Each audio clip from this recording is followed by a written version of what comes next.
Assalamualaikum warahmatullahi wabarakatuh. Baiklah, nama saya Halimah Tusadia, NIM 1914030033.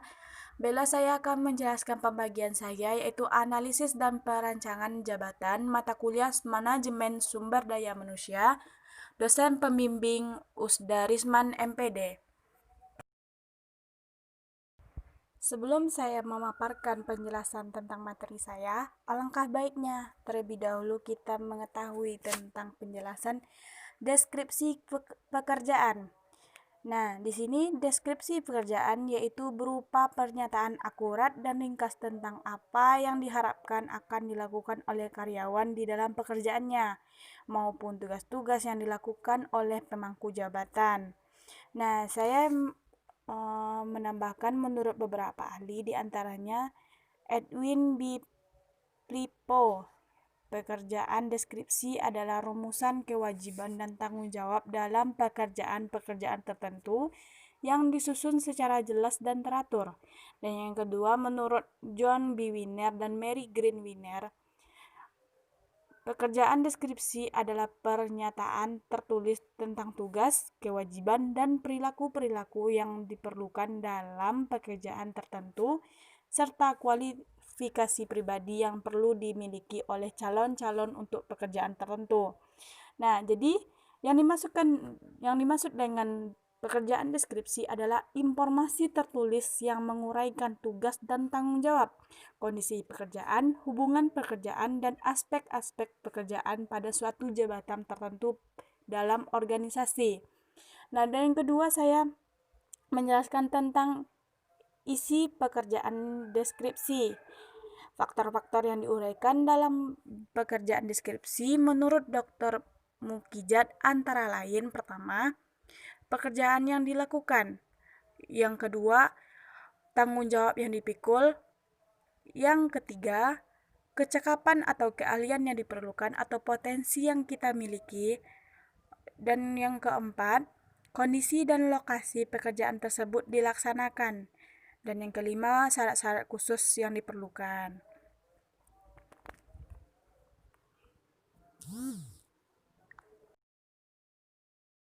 Dan yang selanjutnya yaitu tujuan dan manfaat pekerjaan. Yang pertama yaitu membantu menghindari ketidakpastian dan memberikan pemahaman atau penjelasan tentang apa yang harus dikerjakan. Maksudnya di sini yaitu seorang leader mampu mengetahui dan memberikan pemahaman atau penjelasan kepada bawahannya tentang apa yang harus dilakukan untuk menghindari ketidakpastian ataupun keterlambatan dalam pembuatan segala apa yang harus dilakukan. Ada yang kedua yaitu memudahkan prosedur rekrutmen, pelatihan, dan berbagai aktivitas sumber daya manusia lainnya. Dan yang ketiga yaitu membantu karyawan dalam merencanakan karir mereka. Nah, di sini leader sangat berperan aktif dalam membantu karyawannya dalam merencanakan karir mereka.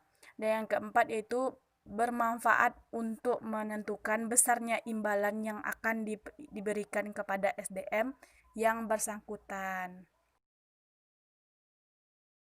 Nah, penjelasan yang kedua yaitu tentang pengertian pekerjaan spesifikasi, yaitu perumusan kualifikasi seseorang atau sumber daya manusia yang diperlukan untuk melaksanakan pekerjaan. Nah, maksudnya di sini yaitu di saat seseorang mencari pekerjaan tentu tidak semulus yang kita bayangkan, pastinya memerlukan persyaratan. Nah, persyaratan yang diminta biasanya persyaratan pekerjaan berisi hal-hal seperti tingkat pendidikan, pengalaman, pelatihan, daya nalar, inisiatif, kegiatan fisik, dan keterampilan yang diperlukan untuk melaksanakan pekerjaan tertentu dengan baik atau potensi-potensi yang kita miliki.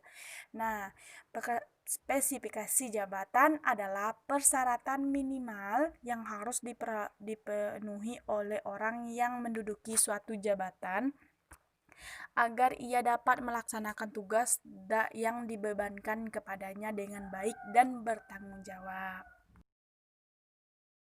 Dan hal yang perlu diperhatikan dalam menyusun persyaratan pekerjaan yaitu menetapkan tolak ukur penilaian. Kedua, membuat persyaratan yang realistis dan relevan sasaran persyaratan pekerjaan. Yang ketiga, membuatlah 2 macam tolak ukur atau persyaratan yang harus dipenuhi atau mutlak yang diinginkan.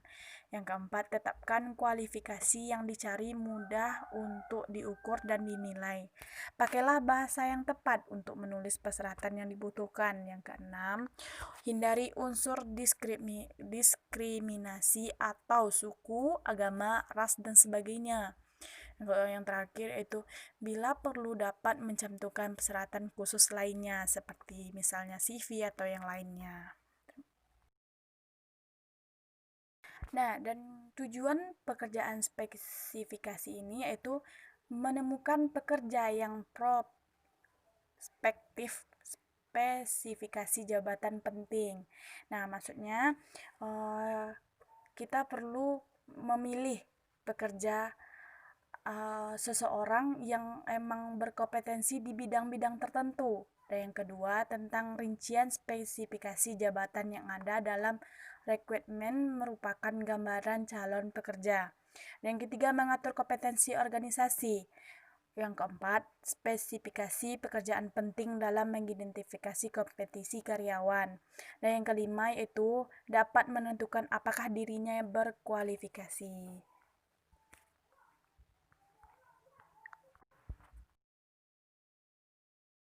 Nah, yang terakhir yaitu unsur-unsur lingkungan dan unsur-unsur perilaku. Ini sangat berperan di dalam pekerjaan spesifikasi, yaitu unsur-unsur lingkungan. Faktor lingkungan yang mempengaruhi desain pekerjaan adalah tersedianya tenaga kerja yang berpotensial, yang mempunyai kemampuan dan kualifikasi yang sesuai dengan kebutuhan perusahaan.